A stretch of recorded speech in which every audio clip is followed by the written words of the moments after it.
Why, hello there. Hello, everyone. I'm your host, Matt, aka Legion Rex, and welcome to a mildly horrific episode of The G.A.P. And with me, I have my equally as terrifying co-host, Shane, aka The Bearded One. How are you doing today, Shane? It's me. It's your boy, Jim Dickens. Jim Dickens. And welcome to Japanimation Nation, your one-stop shop for all things Japanimation. But yeah, remember when anime was called Japanimation? I was doing dishes today, and just out of nowhere in my head, that idea popped up, and I'm like, that's a great alternate name for the G.A.P. Japanimation Nation. Japanimation Nation. That sounds like a fucking event month that we do. That sounds like a 90s newsletter that you would mail order in. Sounds like it sounds like the you remember when you had the weekly Shonen Jumps that you get every month in the mail? It sounds like that, but it was in the 90s and it only talked about Ninja Scroll. That's pretty much what it is. Yeah, pretty much. It's only us today on the podcast. Yeah, very quiet episode. It's going to be a very ironic for the show we're talking about, to be honest. Weird. Very ironic, but it's only us today because Josh couldn't make it, as well as Spencer would have joined us, but the show that we're covering today, it kind of spooked him, pretty much. I think that's an understatement, but it kind of spooked him. AKA, so he's a little... He couldn't finish it. Which is weird, because it's not that bad. But not that... Oh, I've seen worse. I've seen way worse. But we'll get into it. As you know, the month of Spook is still going. We're having a ton of fun here on The G.A.P, covering a bunch of horror anime. This week, we are doing Parasyte the Maxim. But we'll get to that in a bit. We also got a news story, and we also single news story. No lie, we have only one news story this week. But and we also got some possibly some simulcast to talk about, though I'm not sure. So let's time to get started. Shane, are you ready to get started? I'm very ready. Are you ready? All right. So let's get started here. So simulcast, nothing has changed. Saruni still has not premiered as of recording. Saruni will premiere though on the same day that this episode will go up. So if you're watching this, then Saruni is up. Yes. And it actually got picked up. It got picked up by Crunchyroll several days, actually, before it premiered, which means that Sarune will be available to legally watch, which is a wonderful, wonderful thing, because I've been very looking forward to Sarune. Which means next week we're talking about Sarune. We are talking the fuck out of Sarune, because it's KyoAni, it's about archery, it's got cute boys in it. It's going to be great. It's going to be amazing. Basically, based on the PV that we saw, it's basically free if they were an archery club. Yeah, that sold me. I'm like, yes, give me this now. It's also based on one of KyoAni's in-house light novel series. So similar to similar to Free, similar to Chinibyo, similar to Violet. It's based on one of those, which is a good thing. Which they've so far, all of those have been great. So I'm very, very much looking forward to Sarune. Outside of that, is there anything in particular you want to talk about in terms of ongoing shows? Well, we kind of mentioned everything, so there's not a whole lot to talk about, because nothing has really changed from last week.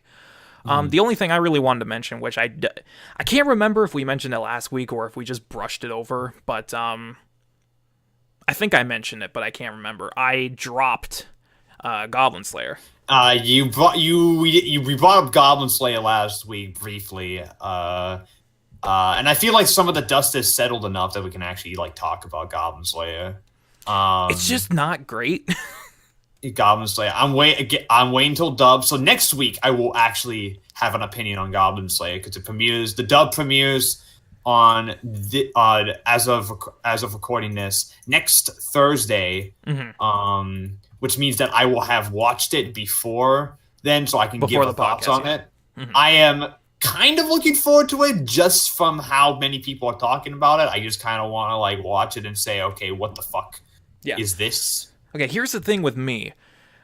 I dropped the show not because the first episode was offensively bad, because it was. That's not the reason. It's because I watched episode 2, And episode 2 was just kind of boring. Yeah, and from what I've heard, I don't know if it's going to get better. Which is why I dropped it now, because I'm I don't know if it's going to get better. I mean, it could, but like at the same time, I think I don't know. Fucking. All I know is that more and more people are coming out with after the more episodes that go by, the less people seem to care about Goblin Slayer. Yeah. Which it worked getting people interested, because apparently this series was fucking made even in Japan, this show got a lot of attention.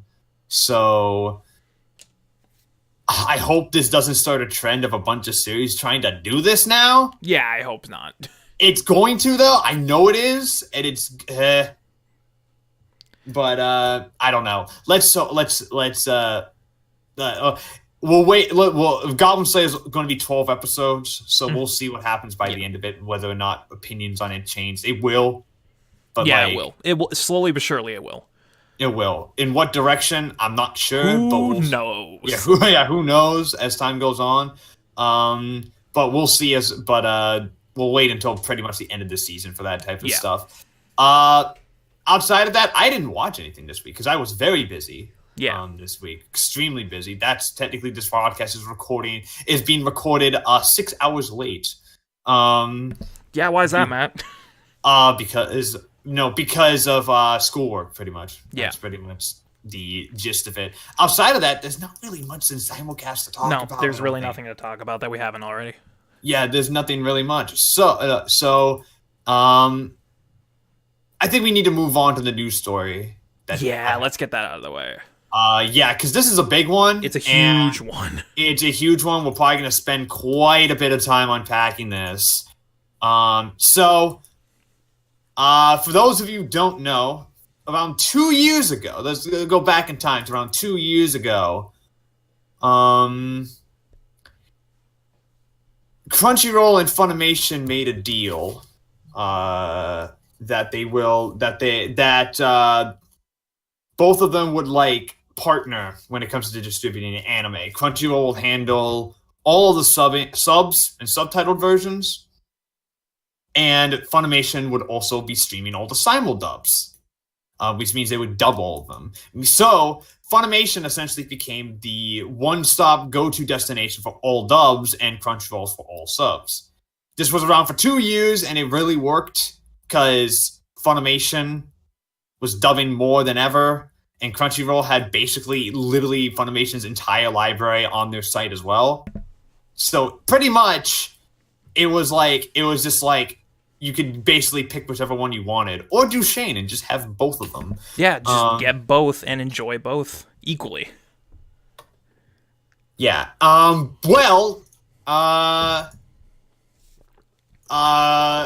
As of yesterday, we got the news in the trades that the partnership between Funimation and Crunchyroll has ended, and will end on Friday, November 9th. Which means that also Verve, the streaming channel owned by Crunchyroll, which is co-owned by the parent company of Crunchyroll, will no longer have Funimation on its Verve subscription. Mm-hmm. Instead, it will move on to HIDIVE. First of all, I want Shane. Initial reactions to the news. What were your thoughts? Initial reactions. Okay. Well, funny enough, I just saw it in passing when I was browsing on Twitter. I saw it through Verve first because they posted a blog post about changes coming to Verve, and I read their post, and they didn't really go into details with that. They just said, hey, as of the 9th of November, Funimation will no longer be on Verve. They decided to do their own thing and separate, and I'm like, okay, that's weird. And then right around the same time, Crunchyroll posted their article about the whole situation with a lot more details. And that's when I started to get a little worried. Because here's the thing. I really don't care all that much. All I really care about is, because I'm overthinking this like I always do, I really only care about like the final list of shows that they're removing. That's really what I want to see. Yeah, because that gives because apparently, according to the memo by Funimation's staff from Funimation's president and CEO Gen Fukunaga, Funimation Now subscribers are getting access to the subtitle versions of a several hundred titles on November 9th. They did not specify which ones, but they will lose a handful of dub titles. Only a handful. Crunchyroll also noted that a couple of titles will leave both services. Which means that some shows are going to be permanently lost due to this partnership. Which ones are getting permanently lost? I have no idea. That's what I want to know. I want to know what ones are going for. I have a feeling that it's going to be a lot of the ones that are co-owned, which means that some shows that air this year might get fucked. Now they've already confirmed. Now some of the shows that are co-owned, they've already confirmed will not be affected. Mob Psycho is going straight to Crunchy. Mm-hmm. The dub, right? The dub is going straight to Crunchy, and MHA is going to be one of the few shows that is going to stay on both platforms. There are some shows that are more in a gray area. For some of them, I have no idea what the fuck is going to happen. I have no idea what the fuck's going to happen to the simul dubs that are airing this season. Yeah, that's what I wanted to talk about. What the fuck is going to happen to Zombieland? What the fuck is going to happen to Goblin Slayer? What the fuck is going to happen to fucking Radiant? I don't think we have to worry about those because Crunchyroll made it clear that any shows acquired by both parties within the lasting partnership won't be affected, which includes this season.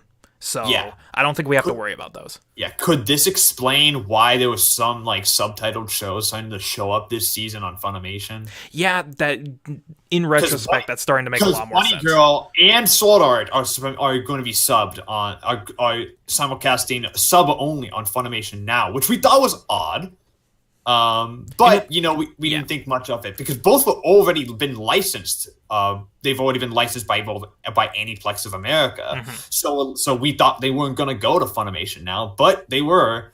In retrospect, it's starting to make a lot more sense. Yeah, and if industry rumors are true, Aniplex might have an upcoming deal with Funi coming up. That might be a huge one. So who knows what the hell's going to happen? Who knows? Maybe Funimation's getting the rights back to all of the Aniplex shit, which we've been speculating for a little bit. But they're losing the license to Star Milos in November. So yeah, what if who knows what the hell is happening? Point. Crunchyroll clarified. Crunchyroll explained that the partnership is ending because Funimation has decided to go their separate ways. Fukunaga explained that Funimation's decision to end the partnership, and here's the big one, was due to the acquisition from Sony last year, as Sony's investing in Funimation to make a global sub, dub, and anime brand. A lot of this might possibly, which I am not surprised by, because after AT&T bought Crunchyroll, I fucking called that this was going to happen on the podcast a couple of months ago. And of course, Sony is responsible for this. Yeah, of course, fucking Sony. Sony's responsible for this. I am not going to be surprised if Sony starts to push anime more heavily now in their actual shit.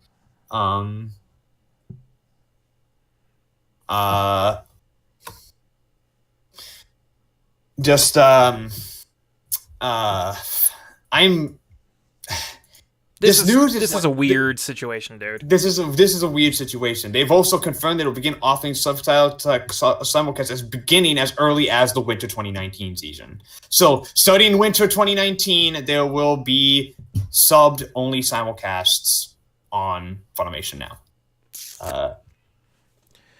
My big thing here is I want to see the final list of shows being affected, because I think that's what most people care about. We want to know what exactly is going where and what's going off and all that.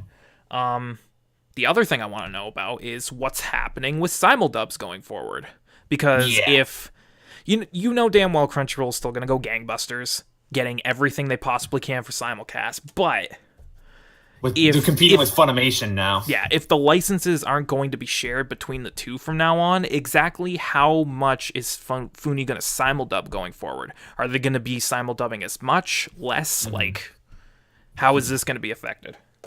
Yeah, it's it's going to be very, very interesting going forward, and I have no idea what to do. You know, it's ironic. I was thinking, it was either a month or two ago, I was like, man, it'd be cool if HIDIVE came to Verve. Clearly, this is not the situation I wanted. Yeah, but HIDIVE is coming to Verve, which is weird. Because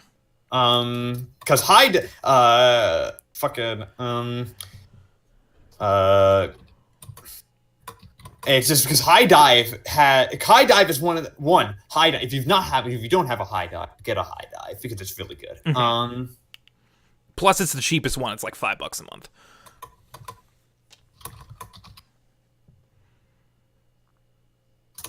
Yeah, it's $5 a month, and there's a lot of older stuff on there too. Yeah.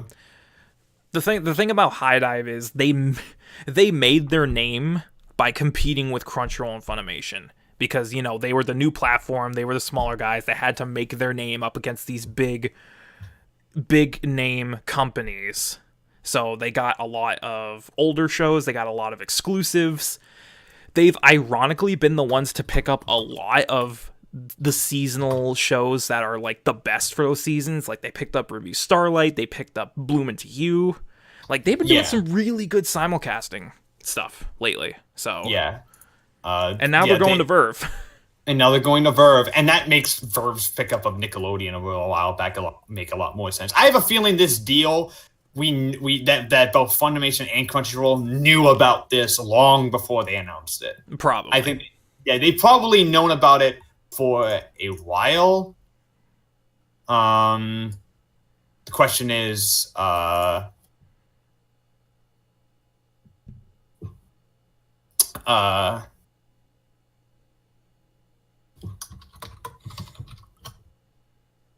yes, what is the question, Matt?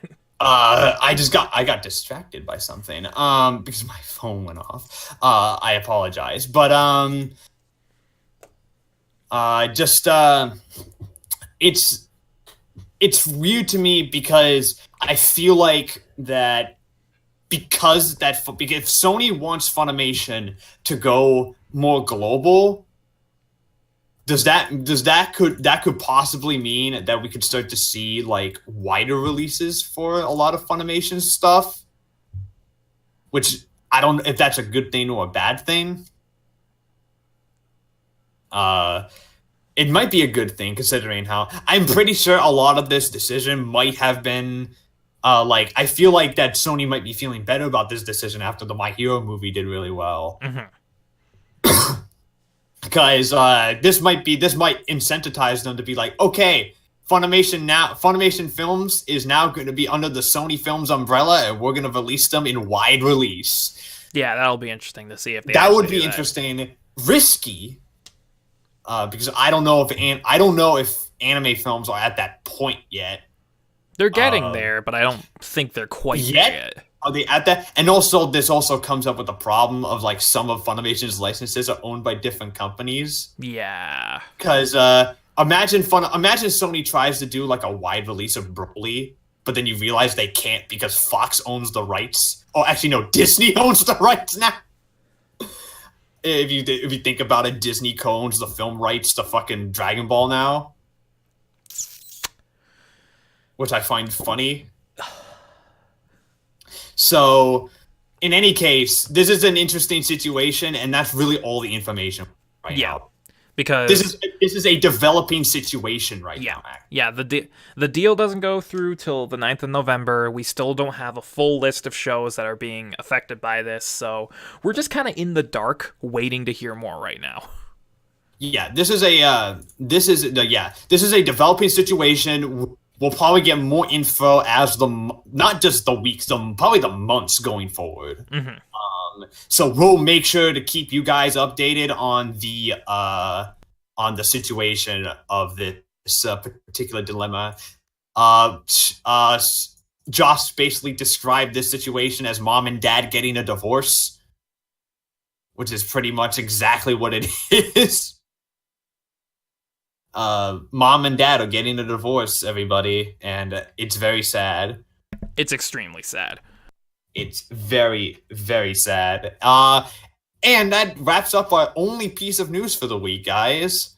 That's no, it was a very slow news week, and that's why when this news dropped, I was simultaneously sad because I didn't want this to happen, but happy because we have something to fucking talk Yeah, about. at least we had something to talk about, even though it's not ideal. Yeah, even though it's not ideal, we do have, though, we have the sales chart that we had. Right, we got the sales charts.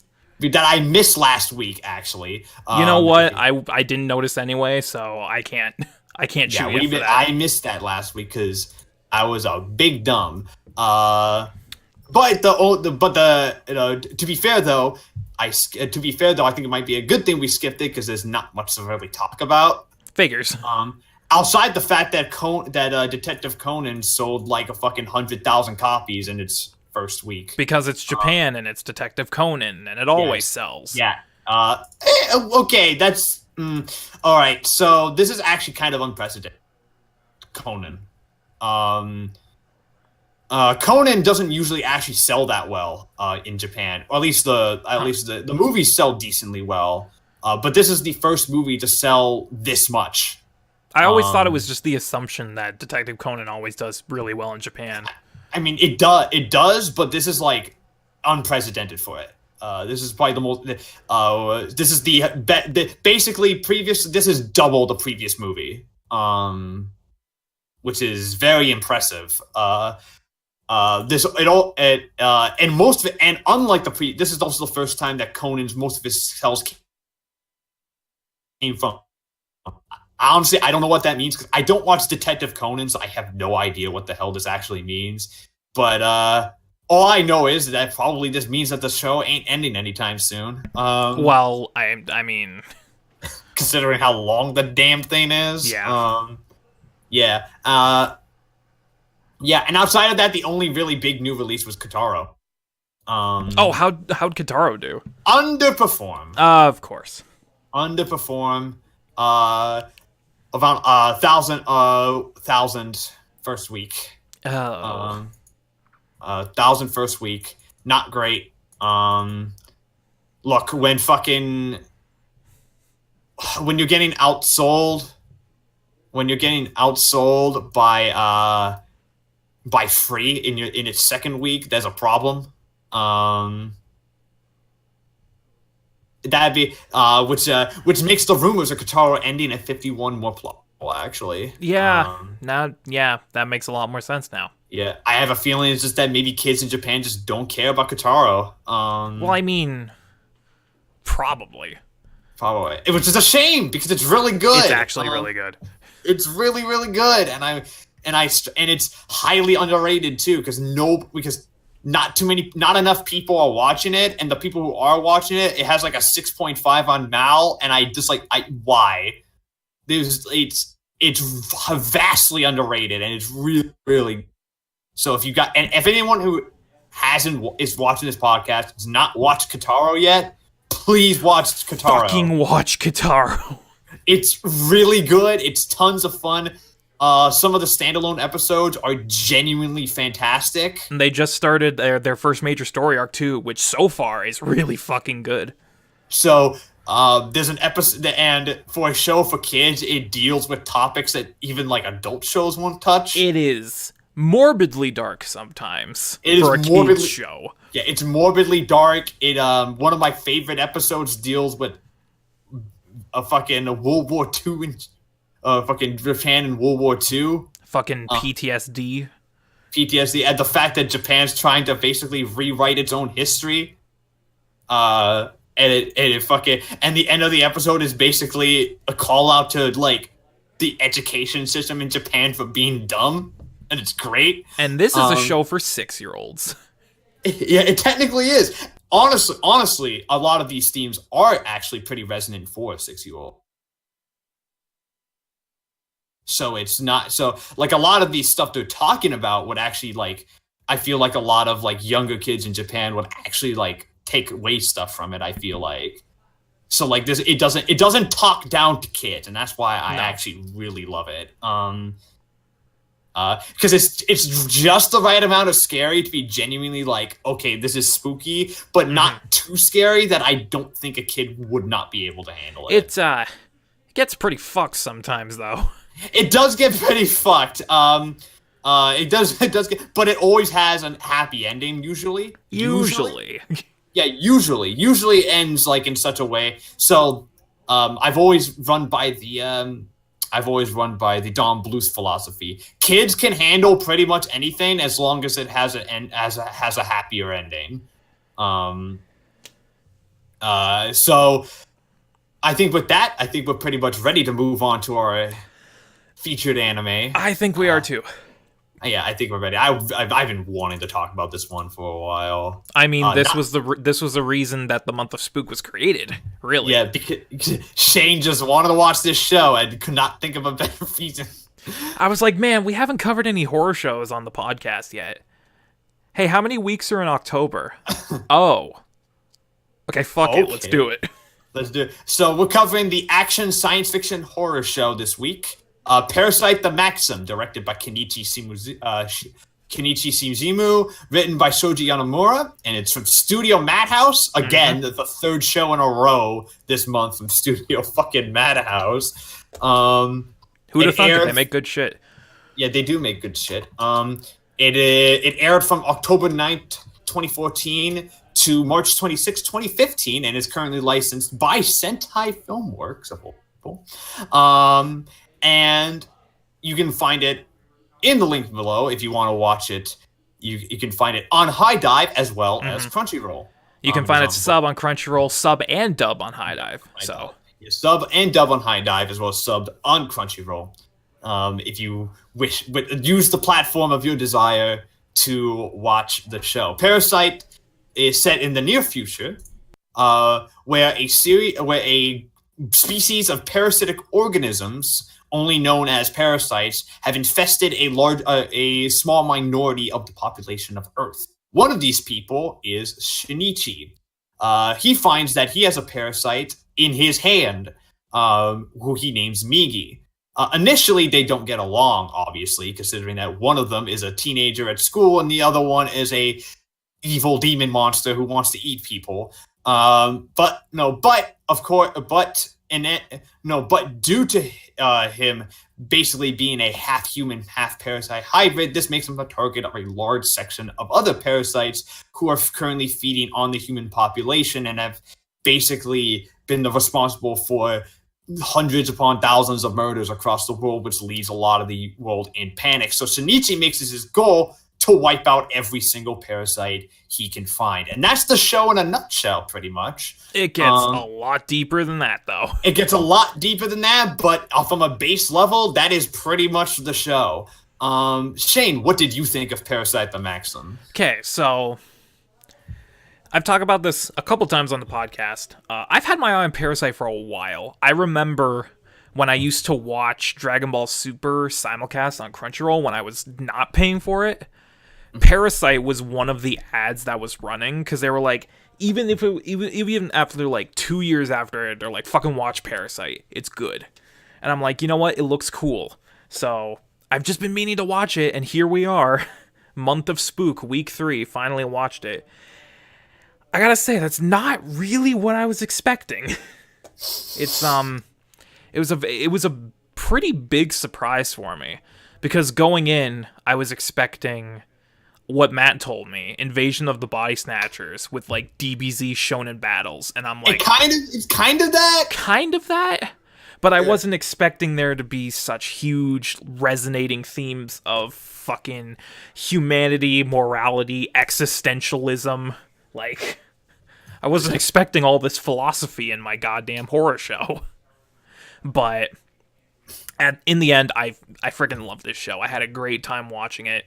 I really like that it wasn't just a stupid shonen battle series. I like that it went deeper into the philosophy of the parasites and how they really affected human life and how Shinichi had to coexist with them and Migi to really survive, essentially. Like, I really love this show, and I really love what it did. This show's brutal. This show, yeah, it can be. It can be. Brutal. It does not fuck around either. I like a lot of this show's technically a seinen, and I can see it. Yeah, it is, because it does not fuck around. Nope. It's 100% in the vein of this is very fucked. All of this extremely is fucked. And it's this is the type of show that this is the type of show where when you think something bad's going to happen, it'll happen, but in like the worst possible way you can actually imagine it happening. This show is always set on worst case scenario through the entire thing. For the entire, basically, when you think that maybe it'll be fine now. Nope. Nope. It's not going to be fine. It will never. Look. But like the fact is that this show, you know how shows usually save the big deaths for later on. This show starts killing off characters episode 2. This show starts killing off characters in the first 10 seconds of episode 1. Literally, the first scene in the show is a lady getting her head eaten by a parasite. Yeah, and it's great because the head gets eaten, and the guy's face is just it just eats him. He just chomps down on that bitch. Yeah, just chomps down on it. So let's go into more detail about Parasyte. So let's start with the big question, because this was a hard question for Shane. What's your favorite episode of Parasyte? You know what? It's still a very hard question, even as we're recording this, because I was like marking these down. This is one of those shows where like there isn't really a bad episode, and the more you think about it, they just keep kind of getting better. So by the end, I had like 7 episodes written down in contention for favorite episode, and I had to like do cross-examination and elimination brackets, like tournament this shit. But in the end, I came down to 2. So my favorite episode is going to be a tie between episodes 18 and 23. Those are good choices. Yes, because episode 18 has arguably the best scene in this entire show, the park scene with Yamiya. Yeah. And it's just a great scene because it really shows the evolution of her character from parasitic, cold, heartless monster to she's finally come to terms with her humanity, and she's, actually trying to better herself, and she actually cares about her child instead of wanting to turn it into a science fair experiment. And I'm like, you know what? That's good character development. And then I kind of shed a tear when she got gunned down, and then Shinichi had to hold her child. I'm like, oh no. This show makes you feel bad for the parasites, dude. This show just makes you feel pity for them. And I also because you never actually find out where they're from or why. No, they just come from space, and they just show up and start taking people. Yeah. And I also why do they exist? Oh, sorry. Yeah. It's like, why do they exist? Well, they just exist. They just exist. Which means that pretty much people do that. When the parasites die, they're pretty much you're killing basically you're basically just killing them for existing pretty much. And I also love this episode because of Shinichi, because at this point in the show, he's gone back and forth with his humanity. He doesn't know if he's even human anymore because of what Migi has done to him. So when he sees Yamiya get gunned down, and he has to hold her child and look over her corpse, and he finally breaks down into tears. It's so satisfying because you're like, he's still human. He can still feel. I'm rooting for you, buddy. Literally, I was screaming at my TV. I'm like, cry, you son of a bitch. Do it. Do it now. And then he did, and it made me feel good. Yeah. And then 23, because 23 is just fucking awesome in terms of... I was going to say in terms of action, but even then the action isn't the main focus in that episode either. Yeah, the main focus of that episode is the philosophical dilemma of whether or not we kill the parasite or not. Yeah. Because But that episode has easily the best fight in the entire show, easily the best animation. The fight between Goto and Shinichi is easily the best fight that Parasyte has to offer. And then the aftermath is just chilling, to say the least. Mm-hmm. Because Shinichi has to deal with whether or not we, should kill parasites. Like, do they deserve to live? Should they be put down? He doesn't really know. And he has to come to terms with that. Yeah, the decision he makes, which is he kills Goto. I like how the show presents it. Like, it doesn't say it's like a good decision. Doesn't say it's a bad decision. Just lets him do it, and then lets the audience talk and think about the repercussions of that action for themselves. And it's great. Yeah, it's just a decision. It's not good. It's not bad. It is perfectly morally gray. Yeah. Shinichi doesn't know if he made the right choice either way, and he has to deal with that. Yeah. So that's why I love those 2 episodes. Easily the best the show has to offer. But I'm more interested to see what you think is the best episode. There's a lot of choices, because there's a lot of episodes that could go. I could go with the premiere, because the premiere of the show is excellent. Mm-hmm. I could go with episode 7. Yeah, that's a good one. I could go with episode 5. 5 and 6 were high contenders for me too. Yeah, I could go for episode 18, like you said. I almost went 18. I could go to 23. I could go to 21, because 21's excellent. Episode 10 with Hideo. That's my choice. That's what I thought. That's my choice. What episode 10? What Mad Universe? It concludes the arc with Hideo, who is a high schooler who is also a parasite, who comes to the school to pretty much spy on Shinichi, pretty much, for Tamiya. And in the end, my favorite thing about this episode is that Hideo is a parasite who doesn't like eating people. That's not his focus. His main thing is that he's more interested in studying them and like kind of integrating himself into human society, pretty much. Mm-hmm. He's still creepy as hell. Oh yeah. And still threatens to kill people, but I don't know if he'd actually like. Until he's provoked. Until he's provoked to. And one of my favorite episode is the fact that the entire massacre that happens in this episode is basically all due to fucking just bad communication. Yeah. It's all due to fucking just two creatures, humans and parasites, being so terrified of each other that they don't talk, they don't actually like do anything about it. They just cause like destruction, and it's and the scene where Shinichi runs into the hallway and just sees the pile of bodies and blood in the hallway is one of the most chilling moments in this entire show. It's frankly horrifying. It's easily one of the best scenes in the entire show.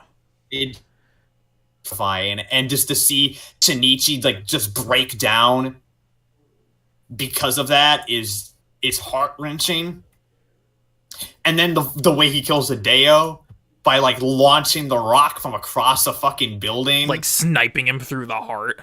Some great animation too in that scene. Mm-hmm. Just that episode's like near perfect. Like, it's just such a great episode, and I absolutely fucking adore everything to do with that episode. Mm-hmm. So Shane, let's move on to specific character of the show, because I know who it is, and it's obvious because it's mine as well. Yeah. There's really only one pick for best character in the show. It's easily Shinichi.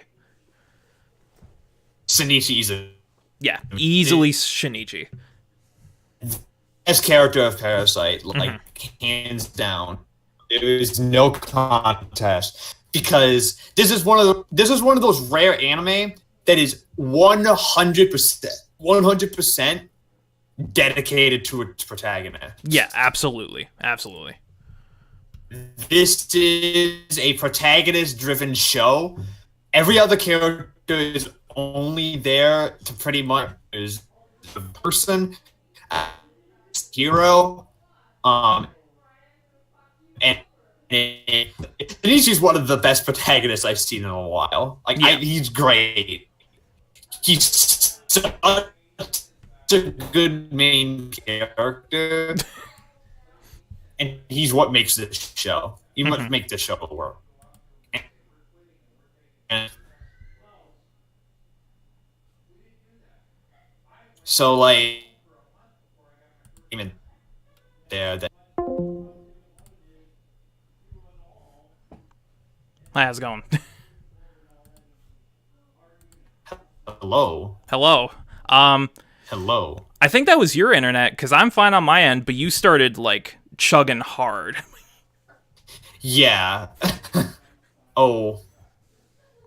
So I Shane, I just said that I think we're both in agreement. Shinichi is the best character. Yes, here. Shinichi is easily the best character. No. He has the most interesting and developed arc.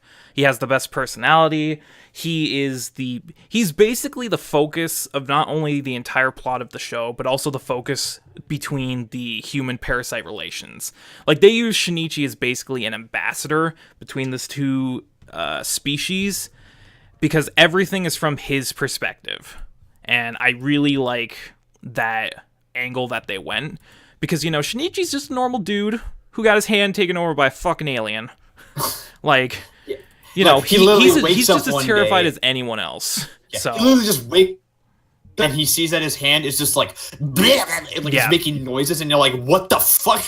And his hand like starts splitting open, and it grows eyes and a mouth, and he's like, whoa! Shinichi took that a lot better than me. If I had that happen, I'd cut off my arm, dude. I'd be like, I mean, he contemplated it quite a few times. He's like, what if I just cut off my arm now? Nah, I'm in too deep. Fuck it. And Shinichi's like, no, if you do it, Shinichi, I'll die, and you'll die, and it'll be bad. Migi was a runner-up, by the way. Migi's great. Migi's an asshole, but he's a lovable asshole. He's especially by the end. By the end, you're just like, aw, you kind of love Migi. But by the end, in the final episode, when he decided to leave, I'm like, oh no, don't go. Don't go. Migi! I love you, Migi! I kind of wanted Murano to find out about Migi. I mean, she almost did. She almost did, but she never really did. No, she didn't. Since we're both in agreement on the best character of the show, I don't know if we're going to be in agreement on worst. I don't know if we're going to have the same choice. I don't... What's interesting about Parasyte is that because it's so focused on its protagonist, all the supporting players get, like, weird amount of development. Yeah. They all get weird amounts of development. Basically, it's completely at random which characters become important. And it's very odd, but it kind of works.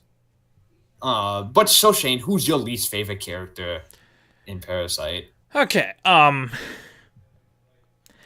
could easily say one of the antagonists. I was gonna say, my choice was Tamiya for a while, until, she started showing signs of humanity, and then there was the whole arc with her baby, and I really turned around on Tamiya real quick. I could have said Goto, just for being, the big bad who just, almost killed Shinichi, supposedly killed Migi. Like, yeah. Goto's kind of boring. He's like, Goto's more interesting from a design perspective and a fight perspective. Yeah. Because he's like 5 parasites in one body, and that's rad as fuck. That's rad. But at the same time, his actual character is kind of lame. Any of the parasites can be good. But I don't think it's a parasite then. It's not a parasite. It's a human. There's one character that I look back on, and I'm like, you're just a dick. Like, you're just straight up a dick bag, and I don't like anything about you. So my least favorite character is Mitsuo. Mitsuo? Yes, Mitsuo. Oh! Yeah. Forgot that he existed. Yeah. Honestly, I don't blame you, because they don't really spend a whole lot of time with him, but every time he's on screen, every time he has a presence, he's just being a dick. For no other reason than just, he's a dick. From what I understand, his character is like he was the brunt of the cuts from the manga, from what I understand. And you can kind of tell. Because every scene he's in, he's just being a dickbag to someone for one reason or another. He beats up Shinichi. He pushes Kana around. He fucking runs this crew of delinquents and thinks he's tough shit. The generic bully group. The generic bully posse. Why is there a bully group in this show? Like, why? Like, I just don't understand. There's no point for them. And especially once Shinichi really wakes up to his parasite powers, he just beats them senseless, like, every time. Yeah, like, there's no reason for... beats the shit out of them. Yeah, and since he's losing his empathy, he doesn't give a fuck. Yeah. So, like, but Mitsuo's not my least favorite, because there's a couple of characters that I don't like more than Mitsuo. Mitsuo was just a dick, and I don't really like him, so that's really my because mainly in the last third of this show, the show introduces a bunch of characters that don't do shit, and it's really annoying to me, because I feel like they're only there to pad out, like, to give, they're less there to be a character and more there to be a point. Like, hey, this is the theme we're trying to convey. Listen to me. But that's not my least favorite character. Is a character who I feel ended up being kind of a lackluster big bad, and that's Hirokawa. The mayor. Yeah.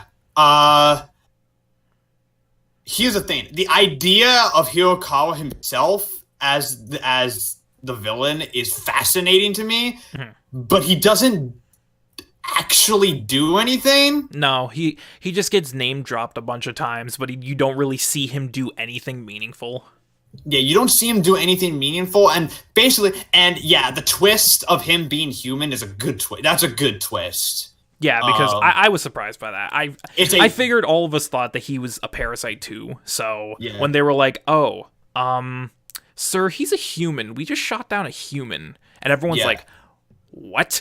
And it leads a lot of questions as to what the Parasite's actual goal was, which they also never reveal what the Parasite's final goal was. Yeah, because the Parasites had, like, a political group, and they were, like, conspirators against the humans, and it's like, what? Yeah, but my big issue with Hirokawa, I feel like we sort of got to know him more, as a villain. Yeah, he didn't have enough presence, really. He didn't have any. He's only in like 4 episodes, and he's like the main villain of the show. Yeah, like, he's essentially technically classified as the big bad. Until they're like, no, he wasn't. It's actually Goto. It's actually Goto, but Goto is more or less just a big fisticuffs guy. He's more so a force to be reckoned with rather than a pure villain. If anything, I think that the main agonist should be Tamiya. Yeah, I thought it was going to be Tamiya. But she dies too early on, and it's so like she died. Oh, just a second. Yeah. While Matt's going, I'm going to read a message from our sponsors. Today's episode is sponsored by Best Buy. Best Buy is your one-stop shop for all things electronics, appliances, video games, etc. Go to bestbuy.com/thegap to get your free $100 gift card that you can only use on anime. I apologize for that. Oh, don't worry. I was reading a message from our sponsors. We're sponsored by Best Buy, by the way. Oh, yeah, Best Buy, yeah. We're sponsored by Best Buy. Best Buy. If you go to the link in the description, bestbuy.com/thegap, you get a free $100 gift card that you can only use on Best Buy for only anime products. So, good luck. Yeah.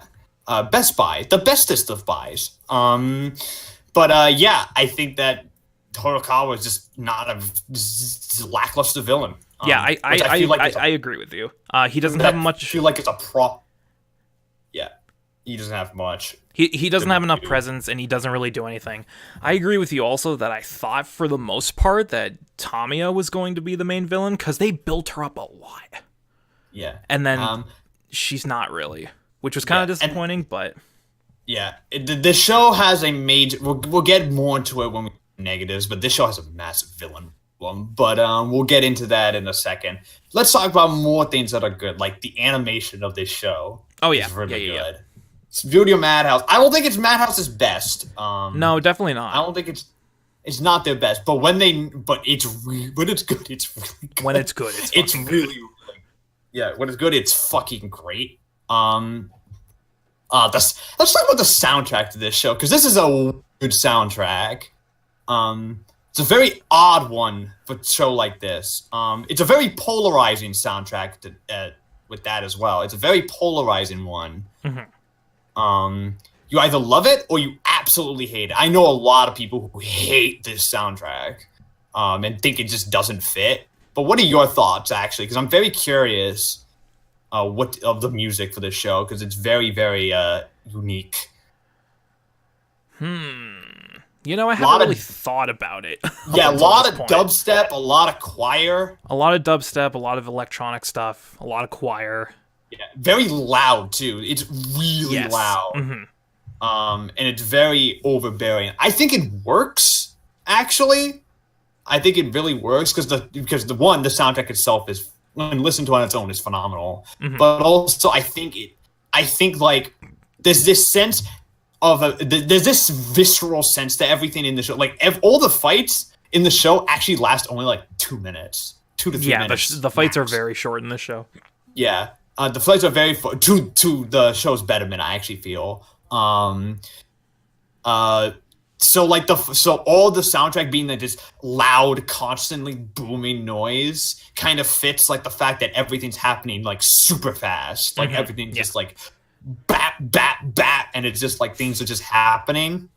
The opening is awesome. Oh, the opening is a fucking banger, dude. Yeah, the band who did this is called Fear and Loathing in Las Vegas, by the way. One of my favorites, actually. Yeah.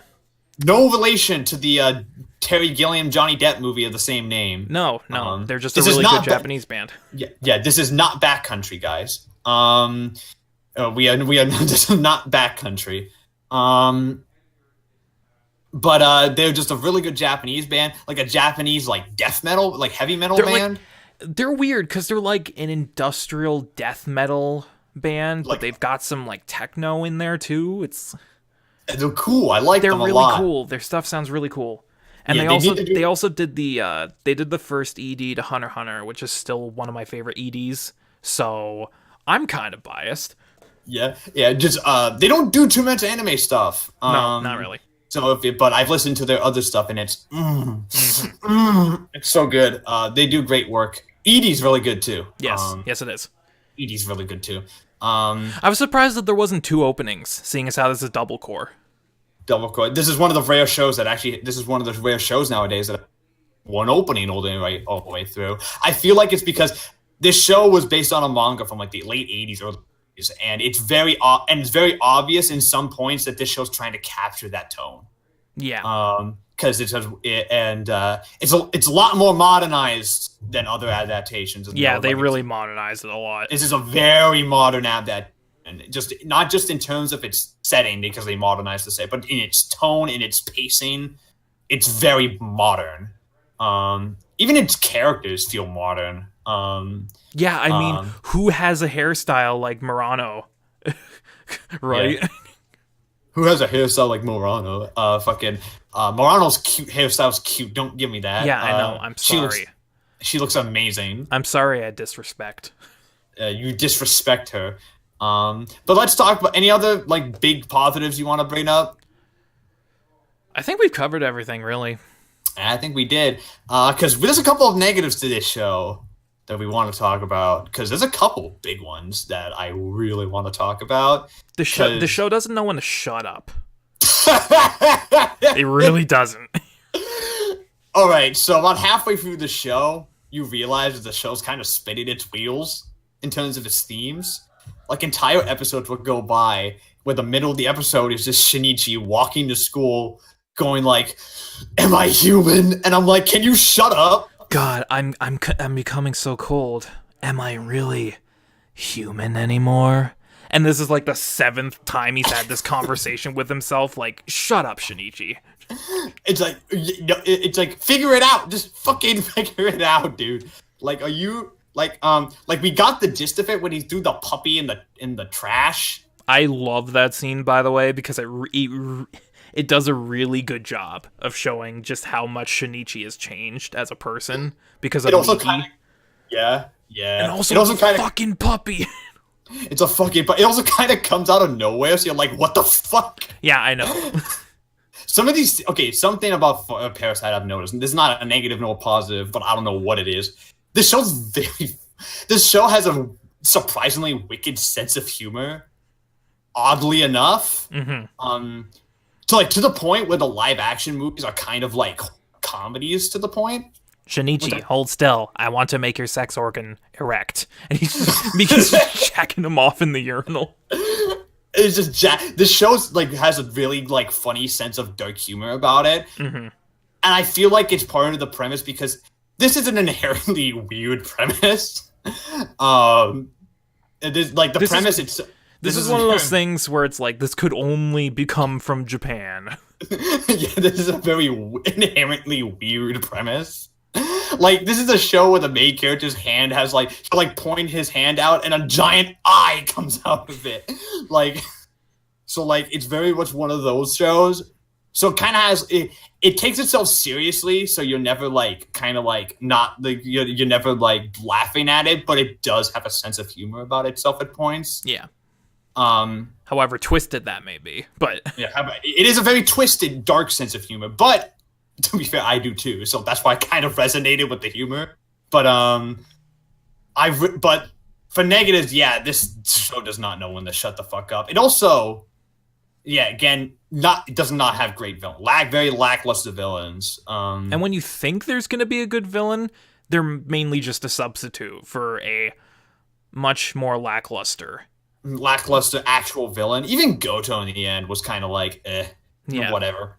Honestly, I think Tamiya should have been the main villain throughout the Tommy entire should have thing. been, but her arc ended like when her arc was over. I was like, oh, so they killed the main villain, and then I noticed that there was still six episodes left, and I'm like, oh, okay.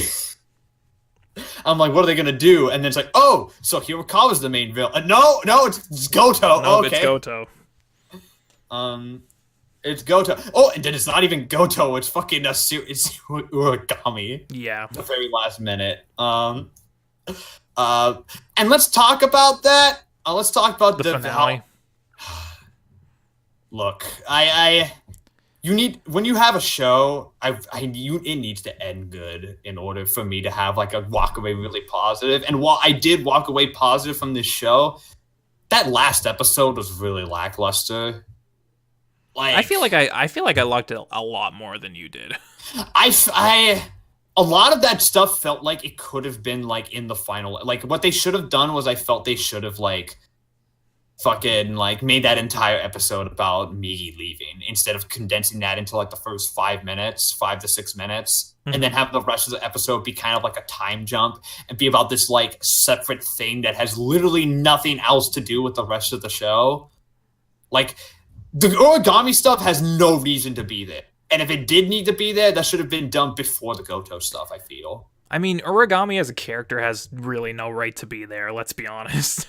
Yeah, his only purpose was in the fucking raid stuff, and even then, he didn't do anything. He just stands around. Yeah, so, like, I don't understand why the show... It honestly feels like that just a second, I'll be back again. All right, back to our sponsors. Our podcast today is also sponsored by Crunchyroll because, you know, they need the help. Their best friend just dumped them, so they need people. They need people to sing the good graces. Go to crunchyroll.com/the G.A.P. If that even works, it doesn't even work. To get your free 58-day free trial of Crunchyroll Premium, where you can watch all the latest simulcasts in 1080p with no ads, only an hour after it airs in Japan. So if you like that shit, go to that link that doesn't exist And sign up, get your free 48 and a third day free trial of Crunchyroll Premium. I don't even know what I'm saying anymore. I'm just buying time. Parasyte's a fun show. But I do agree. It does know when to shut up. It repeats its themes a little too much, to the point where it kind of deteriorates the meaning just a tad. I liked that final episode more than Matt did, because it was one of those things where I was just on the edge of my seat and I didn't know what to expect. And then, there's a shot of Murno falling off a building, and it's not fun. But I completely understand where he's coming from with that. I feel like they could have remedied it if they took that episode and they put it more into the middle. Like before the raid. That could have worked a little bit better. And then it would have fixed the pacing issues, because it feels like that's very out of place. Which I agree with. It feels a little out of place to be right at the end. It's a very weird placement.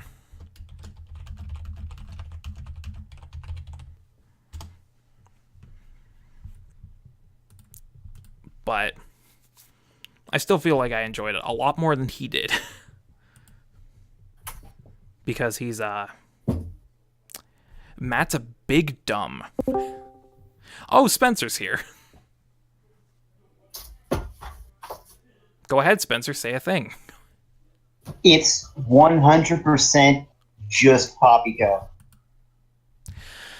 God damn it, Spencer, I thought you had something to say about fucking Parasyte. Oh, also, Parasyte's pretty good. I do recommend it. Even though Spencer is the big baby and couldn't watch it. No, I just didn't have enough time. It's been a hell of a week. But no, honestly, so far I have like 4 or 5 episodes left. It's sitting at like a solid 8 right now. So it's actually really good. I do recommend it. But yeah, watching the second season of Haikyuu, it is 100% just Poppyco. I don't like Poppyco. Well, Spencer, how about I'm back. Oh, Matt's back. Okay, Spencer, real quick before you leave, Yes. hit us with a sponsor. Who's our sponsor for today's episode? Oh shit! 1 second. Let me just. Got it. Today's G.A.P episode has been sponsored by the Women's Vietnam Bitch Army. That's right. The WVBA is the official army of the female population of Vietnam. This is what happens when you leave your post, Matt. If you sign up today, Look, man, I will give you 1 free Blu-ray of a bootleg version of the first half of every series we covered in the month of Spook. Not the second half. You'll have to find that on your own. But I'll give you a bootleg Blu-ray. I mean, that's a good deal, honestly. So you should take it up on him. Yeah, join the Women's Vietnam Bitch Army today. All right, thank you, Spencer. You're very welcome. All right, Matt, back to the show. So, where we were talking about negatives of the show and stuff. Yeah, the show doesn't know when to shut up. And I said while you were gone that I feel like in terms of the finale, I feel like they could have remedied it by having it not be the finale. Like, it should have happened way before all that shit happened. And I feel like it could fix some of the pacing issues. Mm-hmm. Like, if they put it right before the raid, I feel like that could have been a much better place to put it, because they've already established Origami. They've already established that he has an interest in Shinichi, tracks him down, kidnaps Murano. They have their confrontation, and then the raid happens. And I feel like that could have made it fit much better. But in the end, I still feel like I enjoyed it a lot more than you did. Yeah, you definitely did. Also, this is just a me thing. I don't know if you agree. I think you agreed with me when I did this. The way I don't like is probably a symptom of the 90s, but every female character is defined by the relationship to a guy. And yeah, that I can see where you're coming from with that. And that bugs me. Because Murano is only connected to all of her development is connected to Nichi. Yeah. All of Kana's development is only connected to CG. All of Yuko's is to Hideo. Akiko does nothing. Akiko doesn't do anything. The only female character who gets anything is Tamiya, and I kind of see like what her arc is learning to be a mother, which is kind of like a lot of implications there. Yeah, very generic, stereotypical female position. Women. And that bothers me a little bit. It didn't bother me so. I understand where it comes from. It's from like this is probably like I said, it's probably a symptom of it being from the late 80s, early 90s. Yeah. It's probably one of those things that they just couldn't get rid of. Because if this was made nowadays, I'm gonna bet that they would have had bigger roles. But I don't know. Like I feel like that they could have changed a little bit. Maybe had given a couple of them a little bit more care outside of Kana and Murano, giving them a little bit more character. And even then, Murano is the only one who really gets a lot of development. Yeah, because Kana's about to get development, and then she dies. And then she gets murked. Yeah, and then she gets murked. But outside of that, I can't. Outside of that, I think we pretty much talked about everything we wanted to say. Yeah, I think it's time for final scores. Yeah, I think it is time for final scores. So, we both have the same score. Yes, we do. It's a 9 out of 10. It's a 9 out of 10. This is not a perfect show close to greatness, but there's a lot of things that are fundamentally holding it back. From like pure 100% greatness. I feel like if they needed to tighten up that last third, and then it would have been like absolutely like just yes, give me more of this. But like as it stands, I'm like, no, I'm pretty satisfied with what it is. Yeah, I'm content. It wasn't exactly what I was expecting, but that's not a bad thing because, like I said, I was very surprised with what we actually got. Everything from the philosophical end to the shonen battle aspect of things. I feel like for the most part, this show really balances its two halves very well. And there's a lot of great things going for it. It's got a great cast of characters. It's got fantastic animation. Shinichi as a character really pushes this show into something that's truly great.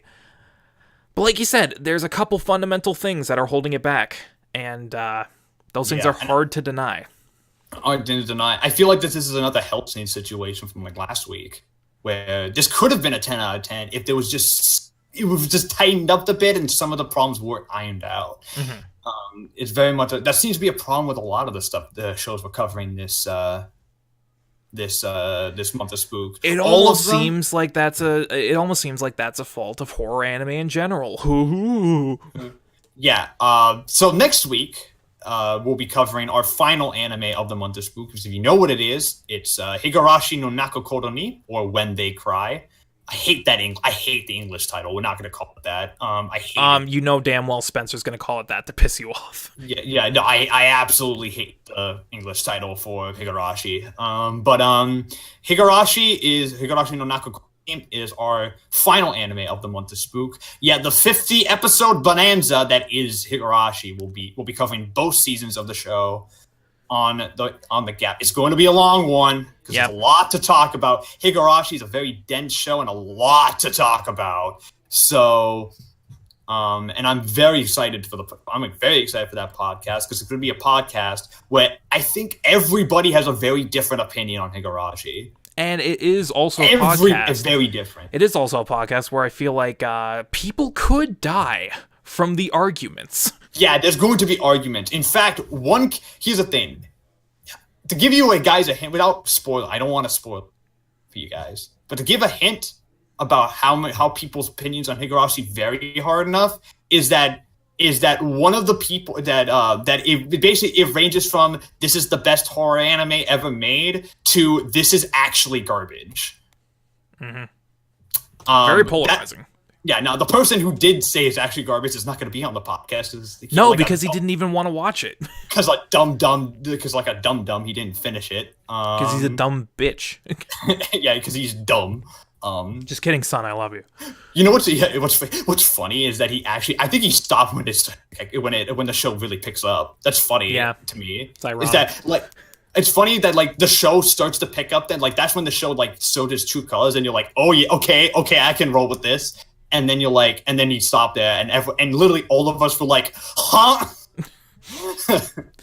Everyone just kind of looked at it and were like, what the fuck are you doing, dude? Yeah, but whatever. Next week it's Higurashi no Naku and I'm very excited to cover it. I know you are as well. I got some stuff to say. And honestly, I watched this a little too early just because I was You wanted afraid to get out of the way because of how long it was. Yeah, I was afraid I wouldn't get it done if I didn't get to it early. So I watched this like 3 weeks ago. You might need to do some recap. I'll refresh myself a little before we cover it, but I'm excited to talk about it. Just gonna let you know, me too, host to co-host, it gets better on rewatch. So, it's one of those. So if you appreciate it more on a rewatch, or it may not, I don't know, who knows. With that, I'm your host Matt, aka Legendary. You can find YouTube links in the description. You can go subscribe if you wish. Also, this is my co-host Shane, aka the Bearded One. He also has a Twitter. He also has a YouTube, and you can find those in the links in the description below. He's got a lot of new content coming out for his YouTube series, YouTube channel, Bearded Gaming Network. He does unboxings. He does let's plays. He does comment. He does the podcasts. He does live streams every once in a while. Ironically, sometimes I'm on them. Sometimes. Usually you are on them because you're the co-host, Matt. Oh yeah, I'm talking on the live streams. Usually you are. There hasn't been a podcast lately. I'm hoping to get back to that on a regular basis soon. But ironically, starting tomorrow when this episode airs, I'm uploading a bunch of new shit. So go check out my YouTube. Go subscribe. Go check out my Twitter where I post a bunch of dumb memes and pointless bullshit. It's a lot of fun. Everyone has fun there. Yeah, but I think we're pretty much done here. I'm your host. This is my co-host, and I hope all of you have a wonderful Halloween week because it's almost Halloween at this point. Yes. And I hope that all of you have a spooky good time, and we'll see you next time. And we'll see you guys next week for the finale of the month of Spook. What will happen? Some of us may die. Yeah, Spencer will probably die. Like, canonically. No, spoiler alert, Spencer's the killer.